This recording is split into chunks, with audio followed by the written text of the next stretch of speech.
Clerk, please call the roll. Certainly, Commissioner Adam Simon, Here. Commissioner Anderson, Here. Commissioner Bauer, Commissioner Boyd, Commissioner Dowd, Commissioner Jeffries, Here. Commissioner Lopez, Commissioner Coe, Present. Commissioner Washington. There are 9 members present at quorum, no members are absent, and we are to the adoption of the agenda. Is there a motion to adopt the agenda? It's been moved and supported. Are there any changes, questions, comments on the agenda? Hearing none, all those in favor say aye. Those opposed? The agenda is adopted as is. We're on item number 4, approval of the minutes for the October 8th, 2024 meeting. Is there a motion to approve? It's been moved and supported. Thank you. Are there any changes, deletions, corrections to the minutes anybody has? Hearing none, all those in favor say aye. Those opposed? Minutes are approved. Public comment. Okay, we are to public comment, and we have not had anyone sign up for public comment. So, All right, moving forward, officers' reports. I have no report at this time. Madam Vice Chair. No report. Mr. Clerk. just the monthly update of the Charter Commission expenses is in the Commissioner's packet.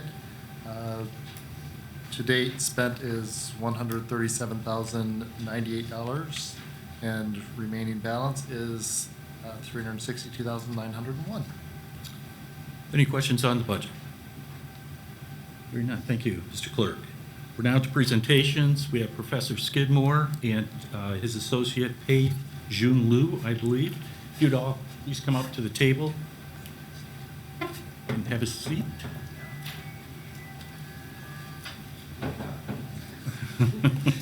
Good evening. Good evening. You can so- come up to the table. Oh, okay. And have a Great. seat there. And then if you hit that button, it will like come up to Yeah, that'll be the microphone. Yep. Okay. And will there be a slide that people can see? Yep, they'll be up here, this slide, also the public can see that as well.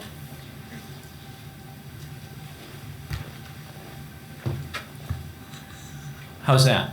Okay. All right. Well, thank you so much for giving us an opportunity to talk with you about this report.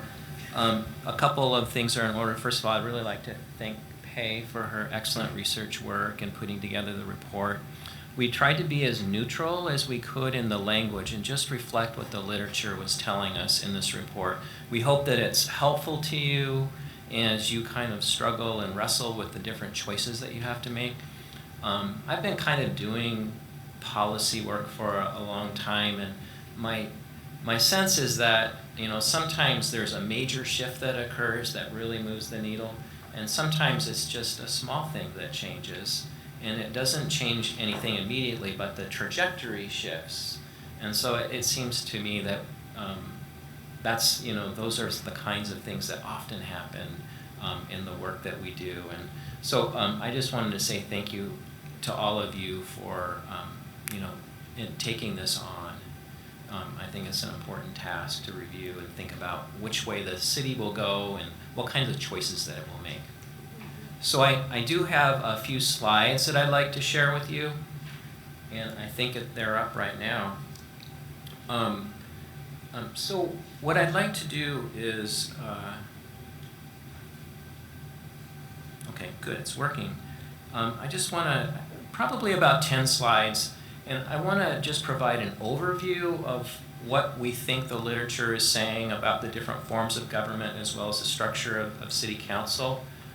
We don't have all the answers.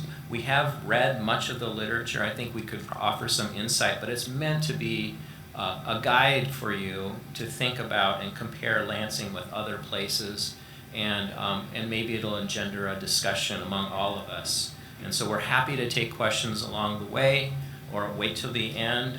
And then as questions pop up, we may have some thoughts about it, but it seems to me that all of us in this room will also have some thoughts, so feel free to share those. So I'm going to take a few minutes and talk about the forms of governments, the types and trade-offs, and it really, I guess the way the literature would describe it is there's an efficiency, citizen effectiveness trade-off that exists in the structure and forms of government. And I want to also share with you some comparisons with Lansing and other cities like Lansing in terms of its population, as well as comparisons with other capital cities. We'll also look at sort of thinking about the size of the city council. What are the trade-offs in terms of decision making versus citizen representation? And we'll look at some data and some comparisons, and that's what we'll close with. So I think you all know this, but as an organizing structure, municipal structure play an important role in organizing city politics, influencing policy formation, and influencing policy implementation. Formal municipal structures provide frameworks for setting the rules of participation, exercising authority over making and carrying out the laws, selecting persons to politically represent all residents or some subset of residents, and then operating a permanent bureaucracy, providing services and determining what to pay, what and who pays taxes. So we know we have that background.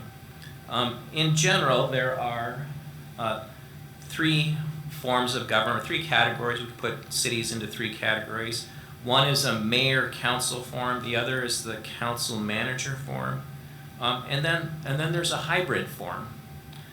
So cities frequently change forms of government. Right now, over the past 30 or 40 years, we have steadily moved to a council-manager form, where I'll show you in a moment, but about 59% of cities in the US have a council-manager form.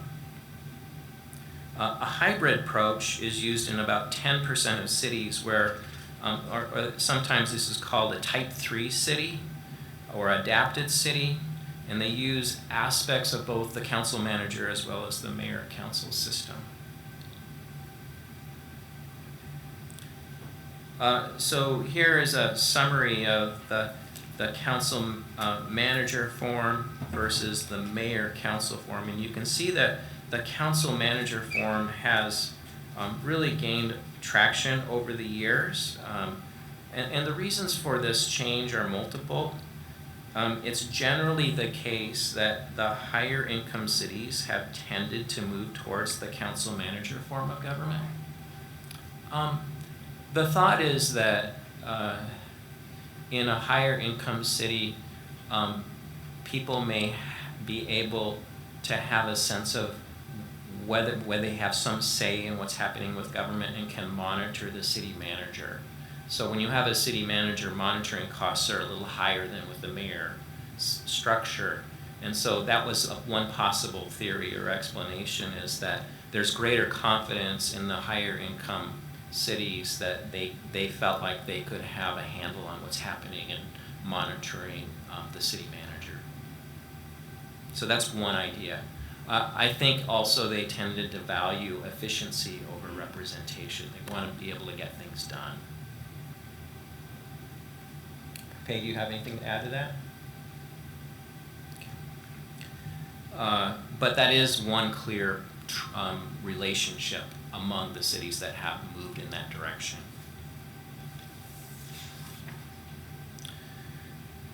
So there are some trade-offs with forms of government, and the literature generally puts this on a continuum between highly political cities and highly administrative cities. A strong mayor-council format tends to be more political and is characterized as less efficient.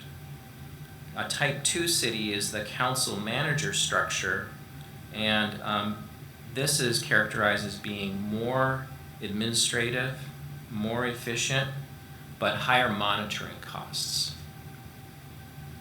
The hybrid system is kind of a mixture of them where, for example, this is just an example, a mayor may hire a chief administrative officer to manage daily operations. So you have a mayor, but you also may have administrator helping with getting things done.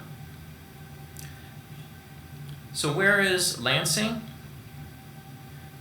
Hopefully this chart is, you can see this, but on the most political, and this comes from Frederickson and Johnson, there's no chief administrative officer. The council is paid and may have one staff. At least one council member is elected by ward or district. Elections are partisan.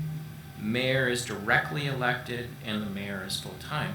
On the most administrative, the council does not have staff and is that is devoted to council business. Members of the council are not paid.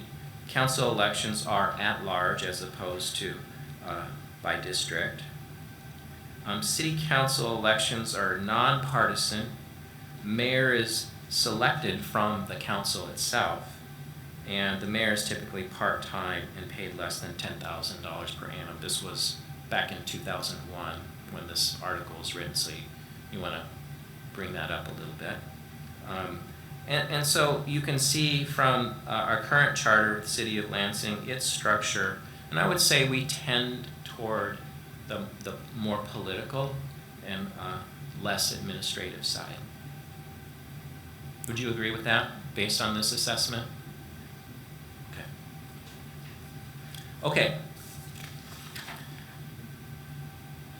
The literature has tried to look at different measures of performance of different types of structures.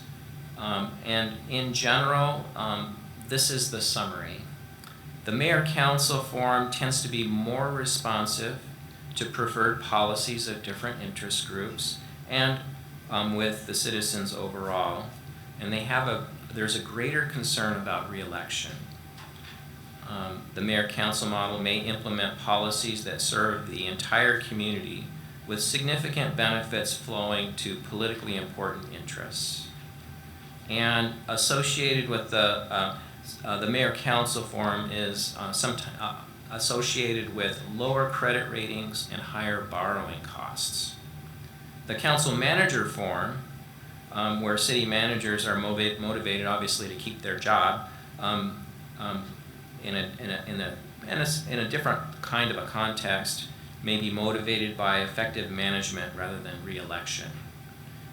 The focus on management reduces the incidence of corruption, is more open to adopting innovative policies, but voter turnout is lower. There's less citizen involvement.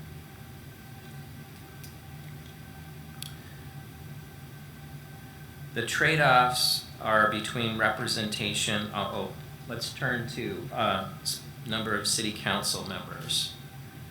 Here the trade-offs are between representation and decision-making. Larger representative bodies tend to make decision-making a little more challenging potentially, whereas a larger representative body has better representation, obviously. One council member per number of citizens, for example. We'll look at that in just a moment, compare Lansing with some other cities. There's also the issue, another point is that size of the representative body should grow more slowly than the size of the population. And we'll see this as we look at some different sized cities. And then finally, in the charter you have a choice about at-large representation or representation by ward or district or some combination. At-large representation tends to be less political, and ward district representation tends to be a little more political. So let's look at some data. So I've got, in the report there's several tables, and you can see more than what I'm going to present on this PowerPoint.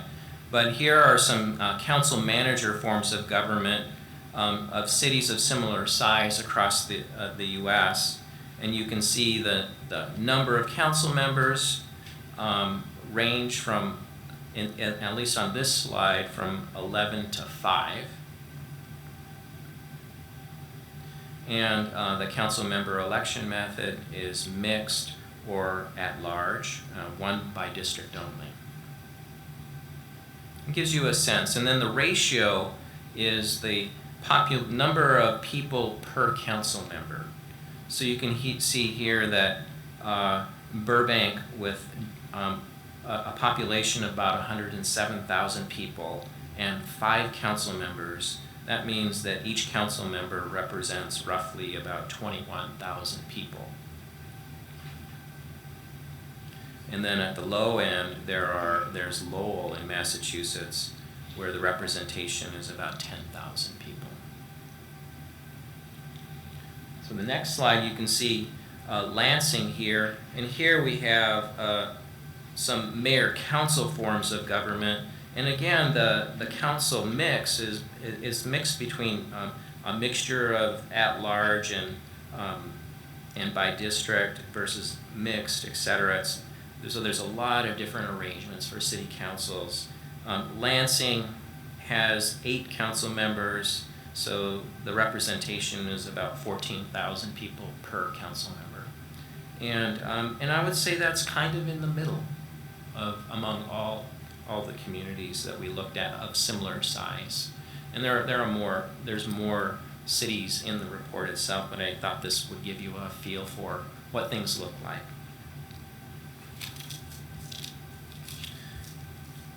I think it was Brian who suggested also looking at capital cities and seeing how Lansing compared with other capital cities. And here, again, we're in the middle. Most of the examples of the cities of this size have a mayor-council arrangement. Topeka is the exception among this list, but there's a longer list of all 50 states in the report. And so Lansing is about 14,000 per council member representation. Albany has about 16 council members with a representation of about 6,200. Some notable on the list, which I didn't include fully here, but Tallahassee has a population of almost 200,000 people, and they have just 5 council members. On the other end of the spectrum, Nashville has a population of roughly 700,000 people, and they have 41 council members. You know, I don't know. I wanted to go look at what's happening in Nashville and to learn, like, how are they making decisions, or, you know, do they work well together, and how's that? But I have not looked. Pei, have you had a chance for Nashville? Here. Pei's had a chance. I didn't really look into it, but I double checked why they have a 41, and then one hypothesis because they have a more diverse group in their city, but I didn't really look into how they make decisions. Okay. Yeah. So they do have a very diverse population, and so maybe that was the goal was to make sure they had representation of all groups of people. Well, okay, so quick summary. I don't know that there's a clear answer and a best structure for any particular city, but there are always trade-offs. The council manager system tends to be more efficient according to the literature, but the mayor-council system tends to be more representative and represents responsive to citizens. With city council size, smaller city councils, I think can be a little easier to make decisions, but there's better representation with larger city councils. If you have only at-large representation, tends to be less political, but if you have by district or by ward, it tends to be a little more political. And so those are the trade-offs. We're happy to engage in a discussion. We can offer some thoughts from the literature if you have questions, or we can just have more of a general open discussion. Well, first of all, I should have said this at the onset of your presentation. All of the commissioners have been provided a copy of your report as well as the slide presentation. We did receive a copy of that before the meeting, so everybody has that information. Commissioner Bauer, did you have a question? Yeah. Go ahead. First of all, thank you so much for this information, because this is exactly what I was hoping we'd all get, and not have to try to find it ourselves with cities listed, real data. Any thoughts, though? It's interesting to me why that many capital cities have mayor council. And that's something that, in fact, former Mayor Dave Hollister had said when I was talking with him, is that capital cities, he felt a capital city needs a strong mayor. But any thoughts on looking at the research on Yeah.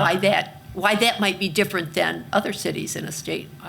I don't recall seeing anything in the literature about that, but I do think that in a capital city, having a strong mayor may position you to speak with the state legislature in a little different way. Sometimes people who become mayors may have served in the legislature, so there might be some flow in and out that may be of benefit to the mayor and the city as they move forwards. But I don't think there was anything that we saw in the literature about what the reasons were for it. But you're absolutely right. There are relatively more capital cities that have mayors. Commissioner Boyd. I have 3 questions. First, in your slide on trade-offs with forms of municipal government, you say that there are higher monitoring costs when you have a council manager. Can you tell us why? Well, with an administrator, the council and the citizens need to be aware of what the city manager is doing, and the city manager is a hired person, so they do have to respond to the council, and they can, if they're not doing their job, their contract can be ended, but you have to monitor them. With a mayor and a council system, everyone is really ultimately answerable to the citizens, and so if a person, if the citizens are unhappy with what's happening, you have the opportunity to choose a new mayor. Well, I understand why there would be more monitoring going on, but I don't understand where the cost would come in. Well, just in time. Oh, in time, okay. Yeah. In another slide, you say performance of different forms of municipal government. You, in the mayor-council form of government, you suggest, or the literature suggests, that it's associated with lower credit ratings and higher borrowing costs. Why is that? Because again, when it comes down to, all comes down to money, Yeah, I don't know for sure. There's an association, and it may have something to do with the structure and the decision-making. Sometimes the balance sheet can get off for a variety of reasons in some places. But I don't, and I'll also ask Pei if there's anything that she can add. I don't know exactly why. All right. But that's part of the efficiency argument, that the city manager is going to keep things moving forward. And then my final question is, you mentioned under a council manager form of government that the voter turnout is lower. Now, one of the things we've been talking about, or I think some of us have been talking about, is whether elections should go to even years rather than odd years, because more people turn out in an even year as opposed to an odd year, even though there's a voter fall off on those bedsheet ballots. But that's an issue for us. And so I'm curious to know about voter turnout being lower under a council manager form of government. Thank you. Again, I open this up to discussion amongst us all. I don't, why voter turnout is lower, they may just feel less connected. If you're going to vote for city council and for a mayor, that seems, to draw in greater interest because you have a single leader, a mayor, kind of, saying, hey, this is what we're going to do as a city. So there's a stronger connection to the, in the election years when there's a mayor versus if it's a city council. Then over the election cycle, you'll have, city council members coming in and out at different. It doesn't seem incrementally. It doesn't seem as important, even though it is just as important. Commissioner Washington. Just really quick, my preference is strong mayor, city council, however, with a chief administrative officer. And I think if we go that route, we have to be very particular, not particular, but we have to be really strong on making sure that there are requirements that that city administrative officer meets. So that it's not a position of favor, but that it's a true position of administration that can help the mayor truly move the city forward. And I really think council should be involved in that decision also. Thank you. So that would sort of be the hybrid that you're suggesting. Other questions? Commissioner Bauer. Follow up on Commissioner Washington, because I too think that am interested in looking at some kind of a hybrid. So when you talk about the cities that have a chief administrative officer or hybrid, but are there cities in Michigan that you would describe as a hybrid? A hybrid. No, let Pei respond to that question. Yeah, so I think in our report we indicate one literatures. They try to investigate all the cities in Michigan, around 200 different cities. Only 8% they use strong mayor without any chief of administrator. But most of the cities, they fall into the category of type 3 cities. So most of, in the charts and the information, most of them would be what you would call a hybrid or a type 3. Yes, because in the city charter, you can only choose one of the, mayor, council, or council manager. You can only choose one. But actually, when they process the whole city stuff, they actually tend to be hybrid, because one strong mayor is pretty hard to deal with all kind of administrative stuff.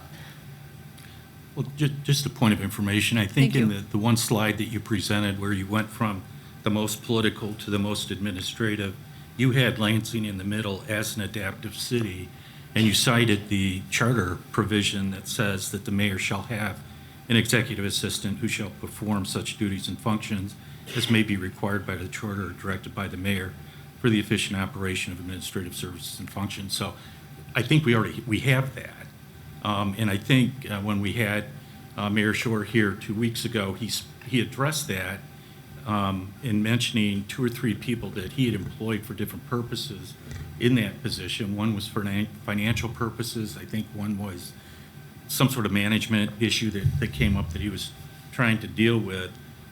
So I think we're there. I mean, if we need to be tweak it a bit, but I think we have that right now in the charter. Commissioner Lopez.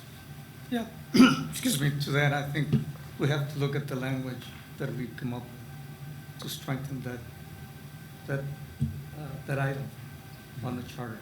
Because right now, in my 30 years of service with the city, I mean, we had any number of chief executives or whatever the name was, because it changes with the mayor, and I think we should stick to one and have some sort of job description of kind. But, Topeka, Kansas has a different kind of, the mayor runs as the mayor, but they have a city manager. And the mayor runs city council and is the liaison to the manager, to city council. It's kind of weird. But he or she runs independently of the city council. That was something. I met the mayor, by the way. city councils, and he told me about it. He doesn't make as much as the mayors do, other strong mayors, but he is the mayor, and he's elected as the mayor. On slide 10, I believe, when you say council member election method mixed, you mean at large and wards or Yeah. districts? So Lansing would be like that. You have Lansing would be 4 like by ward and 4 at large. So that would be a Yeah. mixed. Right, right. I just want to make sure that that's what you meant in Mhm. that sense. Thank you. Well, wait a minute, I do have a question. Was there any information that you might have looked at that talked about the mix of at-large versus districts? I mentioned it a little bit, but the idea is that if all of the council members are at large, it tends to be a less political environment, whereas if you do by ward or by district, it tends to be more political. On the other hand, ward by ward or district, you have more specific representation for each area, so you get the idea that, well, I need to look out for the interests of this group of people. And so I think maybe, coming back to Nashville, I think maybe one of the reasons they have a large city council is so that they can have representation, that hits all of the citizens. I don't know if that helps. Go ahead, Pine. So, in our report, there are actually 2 capital city, Little Rock and the police. They in their city charters they use different language. They use mayor, council, manager system. So they create a new language for their city charter. So it's another way we can think about. Commissioner Cowie. When you were talking about the slides and you had talked about a strong mayor council and you had said about they implement policies that serve the entire community more, how would the community not benefit from a city manager where they're not looking at what the community entails or what they would like to see more in their policies versus the strong mayor type? That's a good question. My sense is that a mayor might be responsive to the city as a whole, but sometimes, I don't know if you know this term, stacking functions. You might implement a policy with this impact, but there might be other impacts as well, and so it's a stacking function. And so if you can do a policy that affects the city as a whole, but you also capture a benefit to specific groups, interest groups, then you strengthen your base. And so a mayor has an incentive to do a stacking function and look for ways that will benefit the city, but also his interest in re-election, having the specific policies that will benefit particular groups. I think that's probably true. Whereas a city manager, it's not clear that they would have that same kind of incentive. Does that answer your question? Vice Chair Simon. Just thinking out loud, having the strong mayor form of government, the mayor is required to live in the city of Lansing, whereas the city manager is not required to live in the city of Lansing. So the mayor would have a more investment in his city and be more connected with the citizens. Would you agree or disagree? I would think if they live in the city, there would be a stronger connection. I'm not sure. I'm not sure what the law says about requiring city employees to We live don't in have a the city. residency requirement here. No residency requirement. Some places do. Right, correct.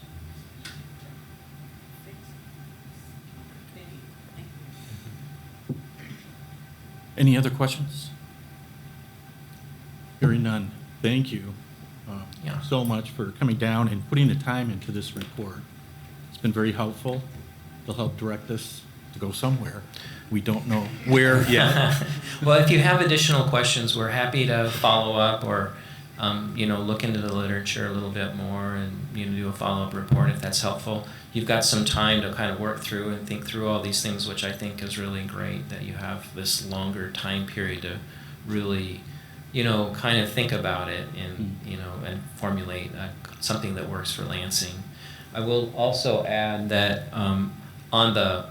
it looks like the report is gone on there, but not on the version that's printed off for you, I don't think, but the last page has a link to the report that's at the Center of Local Government Finance and Policy at MSU. So you can share that link with other people if that's Great, thank helpful. you. We can put that up on our website. Yeah. Thank you All so right. much. Thank you so much.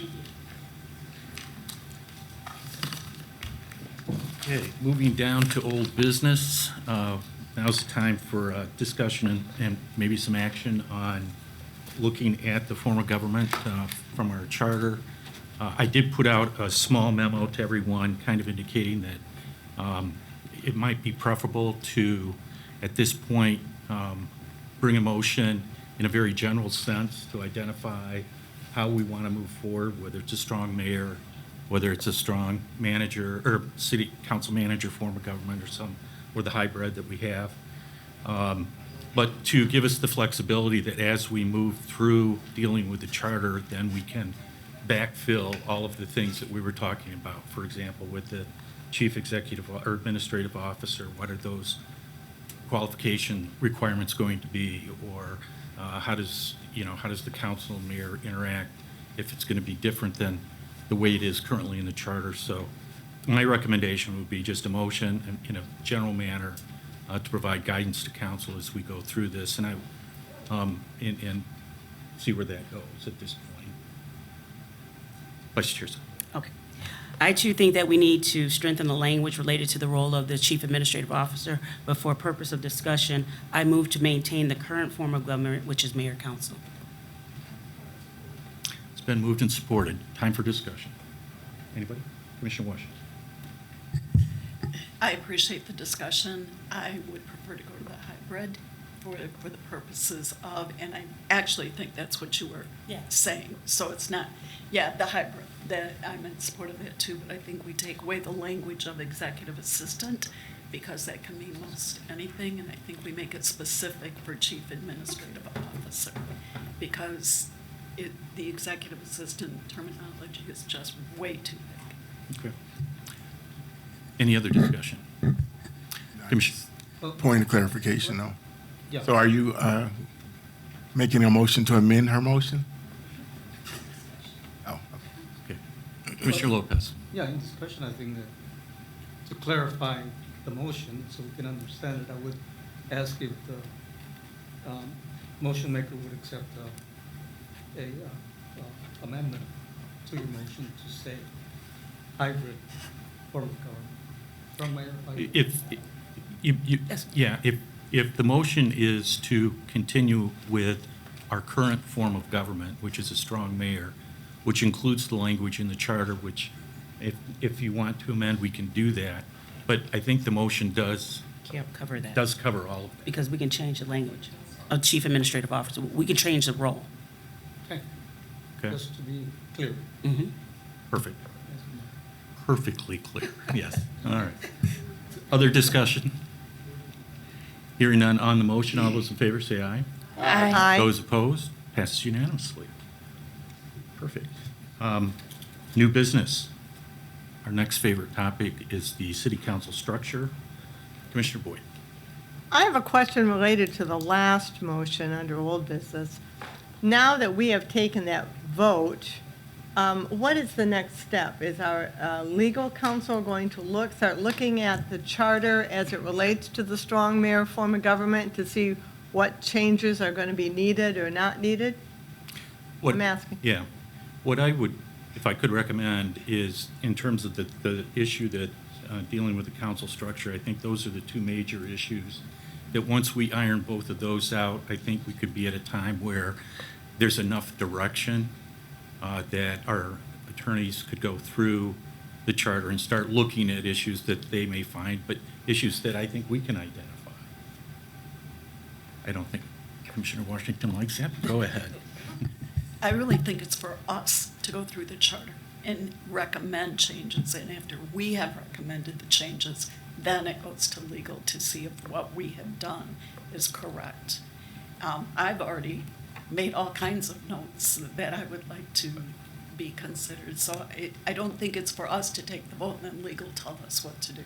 I don't think that's what was being recommended. I think, or at least in my understanding, I think it's important to have legal counsel interject itself into the matters of the charter that we're dealing with. I mean, there may be some understandings that they have about city charters that we don't. I think the material issues that we're going to be dealing with will be coming from council. Right. That's our job. But I think there are the more technical things that, you know, they could go through now and just look at the charter and just updating things of that sort. Right, and to suggest to us, you're going to need to look at this, you're going to need to have to look at that, blah, blah, blah. Yeah. Yeah. Commissioner Washington. I'm just Because saying, Commissioner we're all- Washington, you may have done it, but you may not, you may have missed something, God forbid. That's not what I'm saying. Okay. Okay, Just a please second. don't. be like Just that. a second. So secondly, Commissioner Washington. my thing is, been taken aback by this. We already have a strong mayor form of government, so most of the language is already in there, and yeah, there will be tweaking. But we're not going to a city manager, which would really, we would need a lot of input. Okay, any other comments? All right, moving on, in terms of the discussion regarding the city council structure. Anybody have any comments about that? Commissioner Washington. We were not at the point before, but I had requested, and I would still request that we have the city provide us, someone from the city provide us with what it would look like for 7 wards and what it would look like for 9 wards, In terms of? city council, where the districts would But be. at-large wards, how do you? No, all district. All districts. Okay. Pardon me, clerk's, I'm sorry. I'm not sure that there is anyone at the city who could do that. You can say what the population would be, but in terms of where the lines start and begin, per the Home Rule Cities Act, that's done by city council. So once wards get adopted, once you set a number of wards, you take the current, there are a million ways to do it, and I don't think there's any reasonable way to make an illustration of that. When we restructured them a couple of years ago, and I think recently you did some, who did that? The election commission and then the city council. All right, so we'll get it from them. We have to be able to get it. Otherwise, what you're telling me is we can't make any changes because nobody knows how to do this. What I'm saying is there's an infinite number of ways that you could do it. So let me just ask a question, Commissioner Washington. Are you looking for what the population representation would be? Are you looking for specific wards, what the outlines of those wards would be, the boundaries? We have 4 at-large members, and if we go to 9 wards, they're all going to be safe within their ward if we go to 9 wards. And I know that's going to be a major concern for some of them because they don't want to lose their job. But that's really not the issue. My point was Nick Zandy gave us something, and I certainly didn't take that as gospel. And if we can't do it, we can't do it. And perhaps we're just going to have to go by population, but I guess I'm wondering how we always did it before. All right. Other questions? Commissioner Lopez and then Commissioner Boyd. I think one of the things we need to decide alongside the strong mayor thing is, do we want to move from at-large ward, yes or no? Or do we want to have a hybrid of one less at-large or one more ward so that we can arrive at a not even hour and an odd number? So I think once we decide that, then we go to the next step is how would that look like in paper. But I guess the decision is, do we want to go into a discussion right now in terms of the ward system, wards, districts, whatever you want to call it. Mr. Boyd. Well, since we're just having a discussion, I'll tell you where I am today.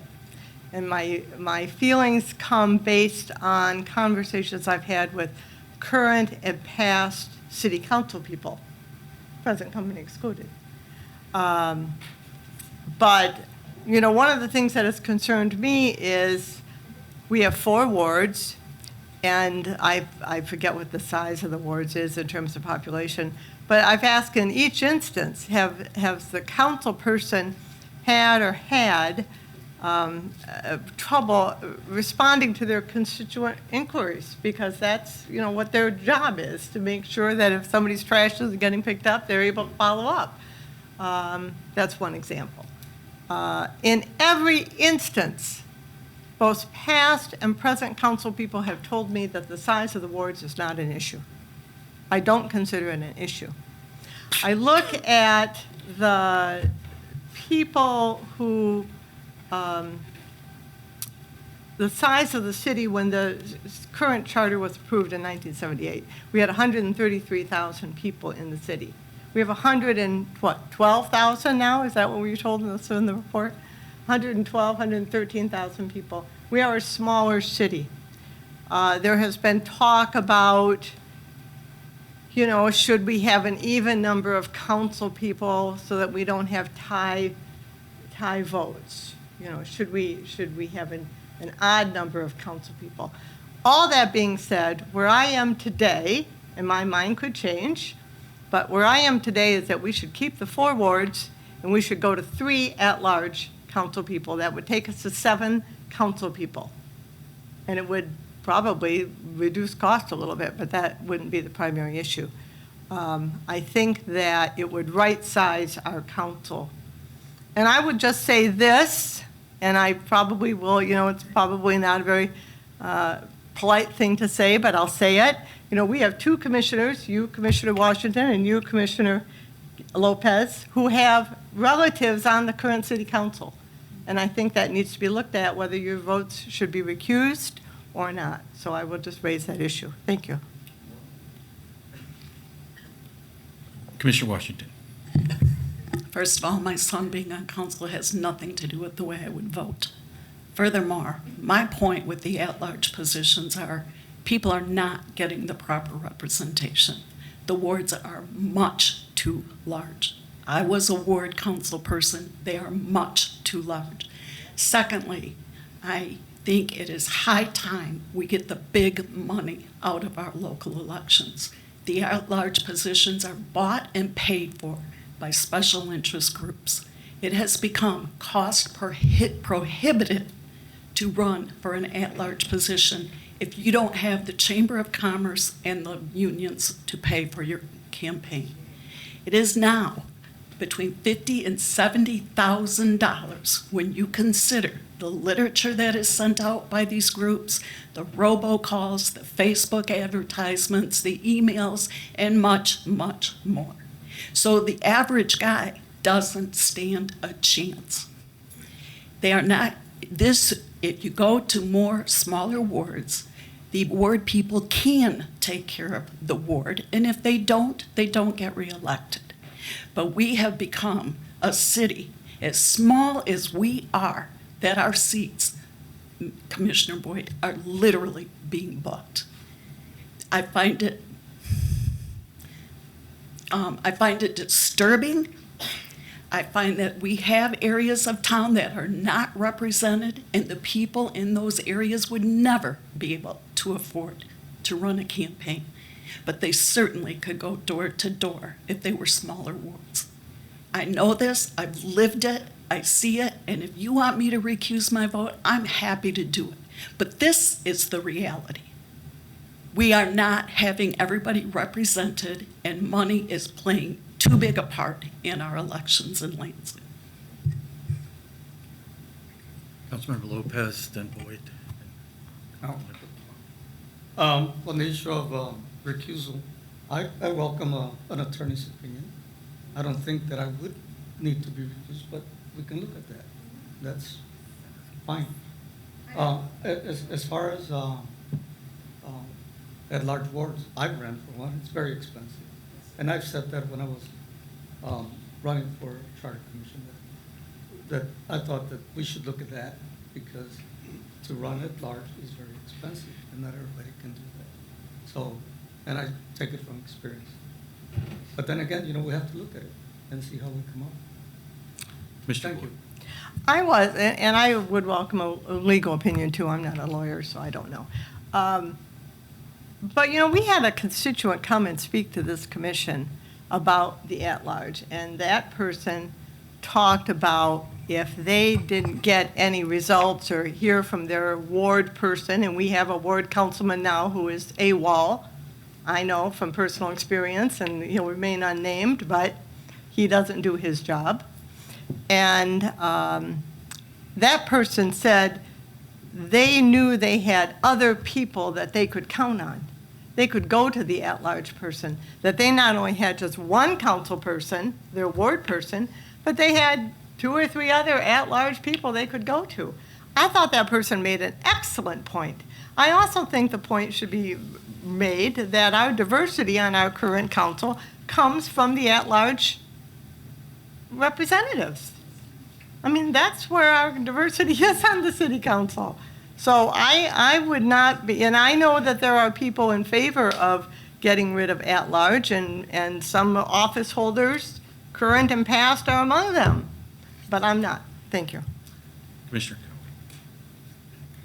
And again, she brought one of the things I was going to bring up, that the at-large members cover all of Lansing, not just their certain wards. So if someone in their certain ward or district is not getting back with them, they do have a backstop to contact one of the at-large people, which I know some of them have responded because their people in their wards were not responding to them.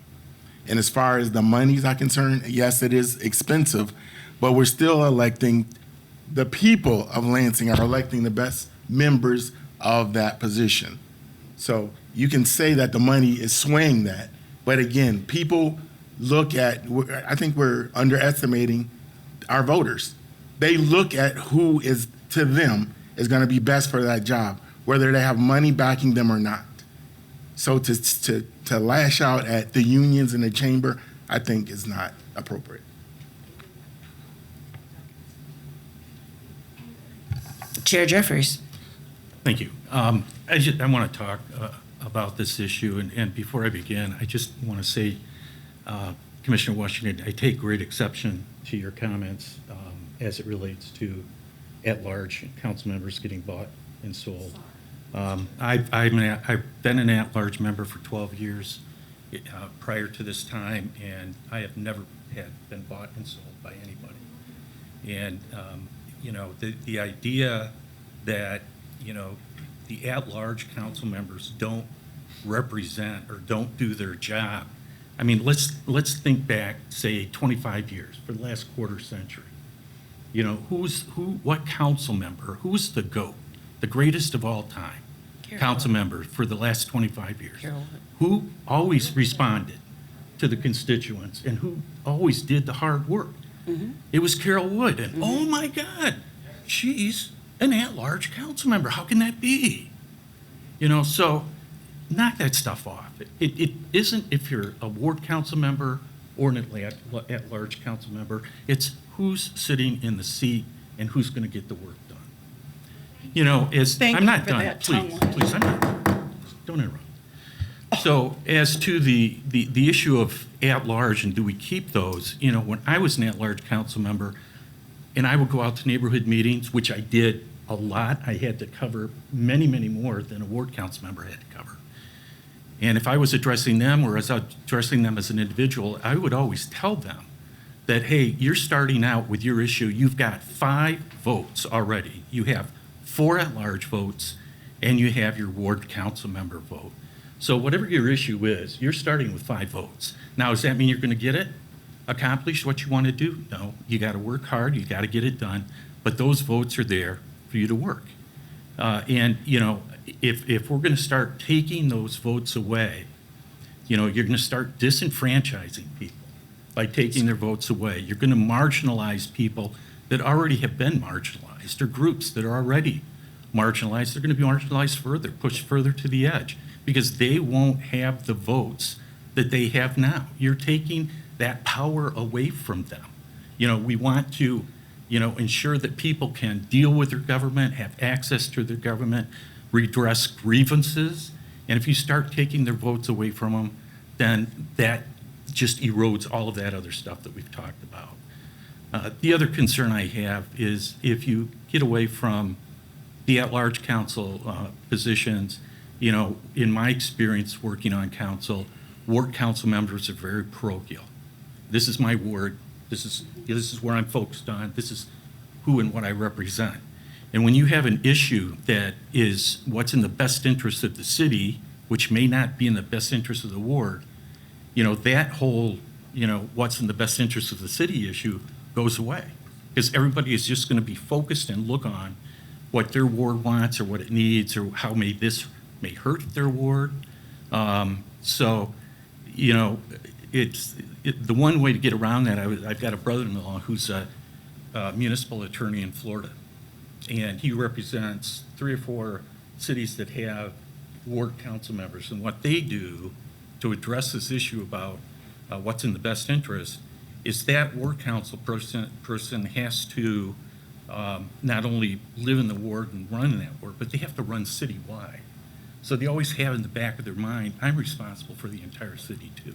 So that may be a solution to address that. But still, if you even go down to get back to my original point, if you go down to 7 members, 4 ward, 3 at large, you still have 4 votes, majority votes, to get the issue done. So that's something I could support, but I will not support taking votes away from people.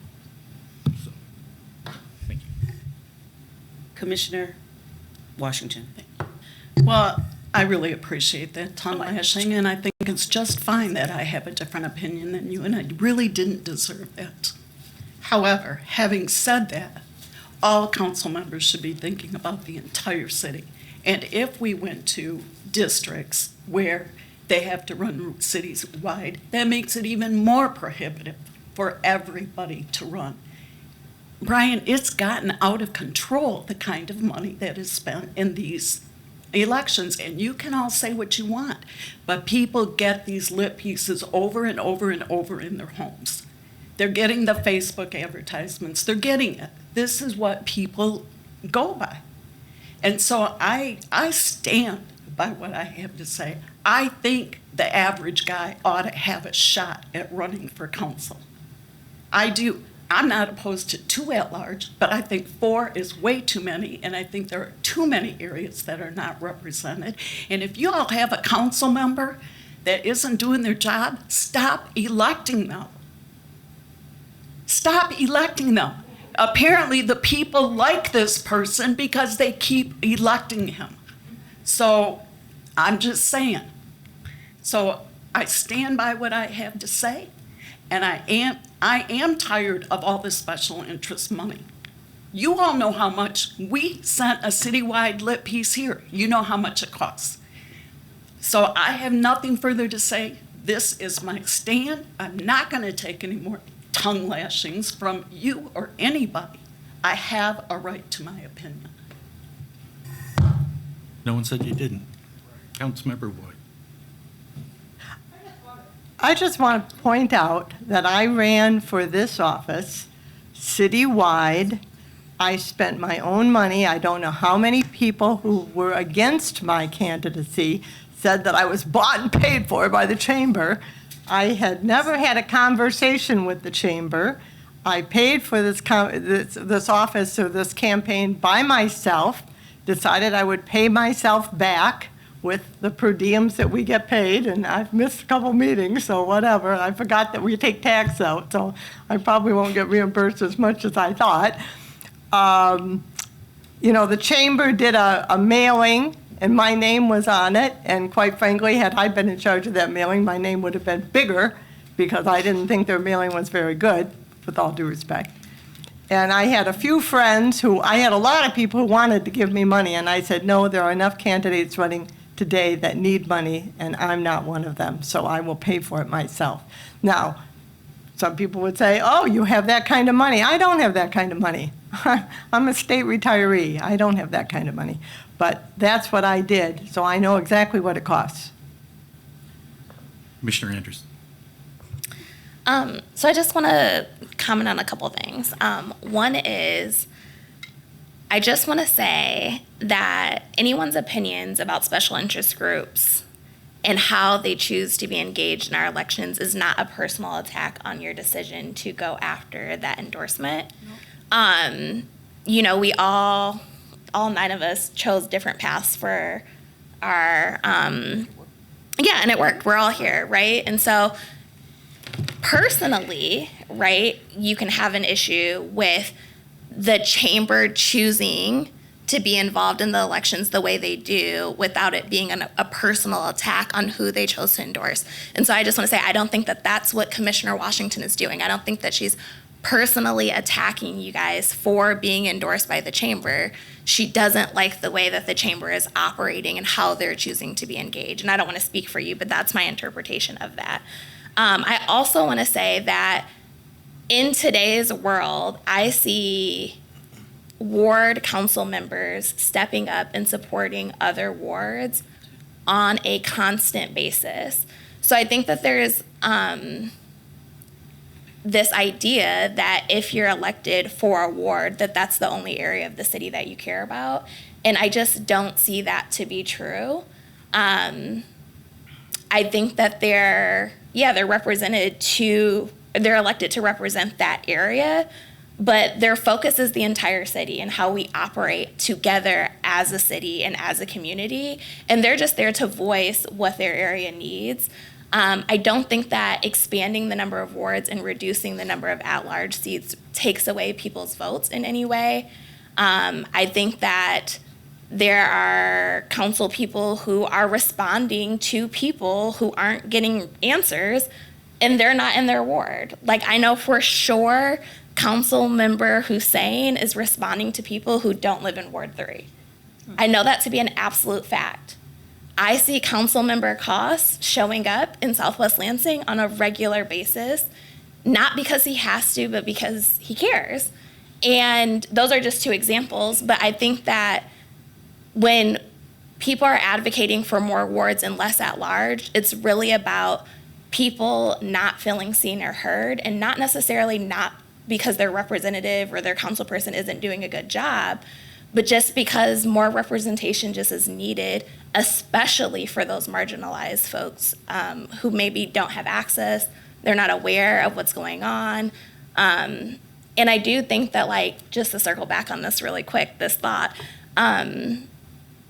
you know, I think that in the city of Lansing, a lot of people lack education on elections and what decisions are being made, which is really why I wanted to run, because I feel like the people in my community are not engaged in these processes, and I want them to be. And so when people do just get a mailer, right, from one special interest group, they're not necessarily going to look at every single candidate. Some people are just going to remember the name and face that they've seen on the mailer. And that's no offense to the name and face on the mailer. That doesn't mean they're not a great candidate. That doesn't mean that they won't do well. It just means it tips the scales a little bit just because of a special interest group. So those are all my thoughts. Commissioner Dow. So I'll make it just a little personal for a second, and kind of why I'm thinking how I'm thinking here. But if you remember back to 4 or 5 years ago, maybe less, we had a vacancy in Ward 1, and I self-nominated myself for that position. Went through that process. What was interesting about that, there were a lot of folks interested in serving in that position, a lot, down to your average person, right? When we talk about like the average person stepping up who had not necessarily been seen in front of council maybe before, or had not shown that interest, but they were excited about that opportunity. I would still stand to this day to say that I was the top candidate that was in the room that would have been appointed at that time. There was even a a citizen of the city who had never met me before and is often very vocal at council meetings against things, who came up to me or went up to the council and said, well, I don't know this person, but it's very obvious this is the person that you should be picking at this point. I showed up feeling pretty good at the final night, and it was very obvious in the conversations from chamber and folks in the room that that decision was made with other areas of the city ahead of the vote that happened. And I went on and made it very clear to all of our council members that it was very obvious that it didn't matter what happened or who showed up. That decision was made outside of that council meeting with special interests through other departments of the city. That said, I'm a person that probably could have the means to run an at-large, right? I do think there is a marginalized group of folks within our city who don't have the resources to run a campaign to be elected. And so I would say I like the idea of lesser at-large because it allows more folks to have a stake in the game. But it pissed me off that day. I saw it firsthand as a person who really felt like this was an obvious situation. So I think we need to take a look at whether special interests play a role or not, we can't control. But having been a person that saw that happen to me in the moment and heard the people talking and coming up afterwards, we've got a spot for you back in the back already. We'll see you back here. Your wife's got a spot back. It was done. It was set. So I think when we think of our council and our ward members, we've got to be considerate of, if you don't have that special tie-in or that connection, do you really have a shot? And how do we make sure that the folks that don't have that have a shot with our community? Yep. I'll let Commissioner Lopez? Thank you. I think we've all had experiences on this dais. And, but I think our job is really to look at the charter and do the work for the people that will address those things that we can address. There are some things we can't, it's not, in our purview as a city charter review commission. So I think we need to look at the charter, review the ward system, come down to a decision, not based on anything else but maybe representation. How they get there, they get there. So that we have no skinny on, it's just what it is. So I would hope that we get back to the charter work and talk about how this charter will be put together to bring it up to date and to change those things that need to be changed. And how can we enforce the community's input more so than now through charter language? And that's where I'm at, And I would like for us to do that as we move on. Thank you. Vice Chair Stein. Yes, I concur with Commissioner Lopez. As a person that wasn't endorsed by any special interest group, I ran my campaign. I did what I was supposed to do, and I was elected. But what I'll say about special interest, obviously they have resources that benefit people. I agree with that. But I also outpaced 5 of their candidates in the vote. So what the special interest in my mind does, because I was told you can't beat a slate. I did. And the thing about being endorsed by special interests is that they didn't tell anybody not to go out and vote. They didn't tell anybody to sit at home. So as citizens of Lansing, we have to be responsible and make sure that we go to vote. And look, I agree with Commissioner Lopez again. We need to move away from this negativity amongst ourselves and do the work that we're elected to do and really make this charter as equitable as possible for the citizens of Lansing. Other comments? Commissioner Bauer. This is obviously our second biggest issue, most important issue. And I've listened throughout the community, listened up here, and I still maintain, and maybe it's my own experience of being an at-large council member, which I totally can understand that, but I still feel that a mix is the best. Some at-large, some ward. A lot of the reasons have been already said, but just, I think wards, their role is to represent their ward first and foremost, and that's as it should be. At large, it is a very difficult position because you're representing the city as a whole, but yet you also, of course, care about all the wards. And maybe it's different now, and that's what I'm trying to figure out a little bit.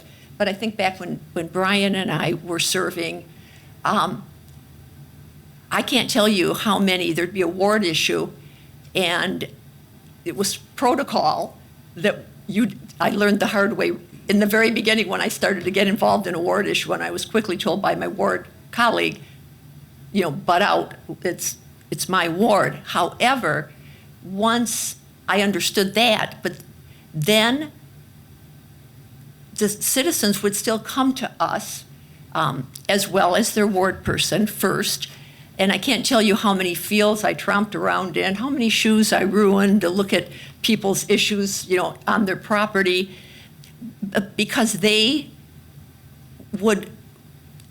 realized that they could get support hopefully from their ward person if it was a ward issue.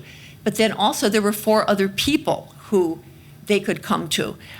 I think that is very important to the citizens.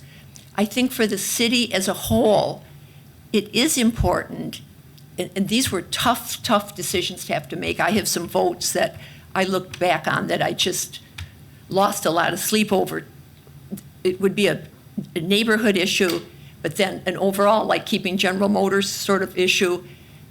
And at the end of the day, you had to cast a vote and try to cast the best vote you could cast for the city as a whole.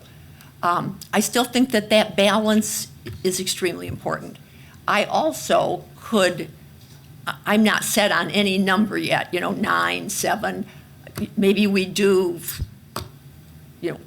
add 1 more ward, do 4 at large, do 3 at large, 4 wards. I'm very open to talking about that because I'm very concerned about the cost of elections. And I think that is an important issue for our city. I don't know that we could do anything in the charter, but we do need to be very aware of that. So I appreciate a lot of the things that have been brought up. The other thing I thought was interesting is that the data and research that they presented tonight, that at-large positions are less political than ward, and maybe the pressure is greater in a ward. That I thought was an interesting, so if you want less political, I think we need to keep some of that balance. And then lastly, the diversity issue. I think that is important, and we had someone point that out. I had not really thought about that. Linda Appling, I believe it was. Same one you talked about the at-large being represented. Yeah, but she was saying that if her concern that if we go to all wards, we may find ourselves in a position where we don't get as much diversity, depending on where people live in cities.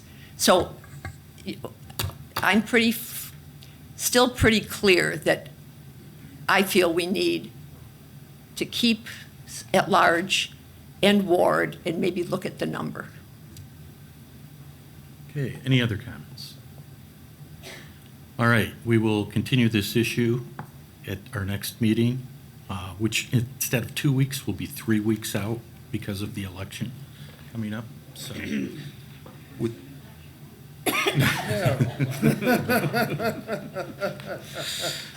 all right, public comment. We do have 1 person signed in, Frederick McLaughlin, for public comment. You have up to 3 minutes to address the commission. Wow, what a night. It's warmer up here. First of all, I wanted to thank Clerk Swope for correcting me on what I'd said about definitions and so forth, that apparently it doesn't vary that much between jurisdictions. But I think the point that I made is, in fact, a valid one. I hate to keep beating this drum, but sometimes it takes beating the same drum a number of times before action happens. So I think it's important that in order to make the document as accessible as possible, that be seriously looked into as you go through the process. And also, last time I spoke here, I've got too many balls in the air at once, you know. Well, all of you know what that's about. In any case, what I was trying to say before is that you've been talking about the people who are going to do the work of managing, administering, and so forth, the things that the city wants to accomplish. And it may be that you've already spoken to those things that typically would be goals to be accomplished, whether it's health services or it's security services through police, fire, so on and so forth. To me, the most important, as on a day-to-day basis, the most important factor that council does has to do with planning. And that's why I keep coming back to that, because it's where the community gets created. And I certainly would like to see the phrase economic development taken out of that, and in its place, the phrase community development put in place. The community is much larger than just economic development. It's been a disappointment to me that the phrase appears on the department head. It's an overemphasis of something that is smaller than the community. To me, the largest concern is the community at large, and it's made up of a lot more factors than just economic development, which is an important factor, but it's just one factor. And why it gets highlighted, I can guess, but that's all it would be. So in any case, I just wanted to make those 2 points, and in the meantime, I'm going to go in for my second cataract surgery, and I'll see you all better next time. Thank you. Now it's time for commissioner remarks. Anybody have anything else to say? Commissioner Boyd? I just want to say that what Commissioner Bauer said is absolutely true. I remember one time back when my husband was alive and we wanted a new street sign and we couldn't get our ward council person to talk about it. We called Joni. Joni got us a new street sign. It was wonderful. Thank you very much. Other comments? Hearing none, again, 3 weeks from tonight, we'll have our next meeting, and at that point, we will have the Board of Water and Light here to do a presentation. So, with that, we're adjourned.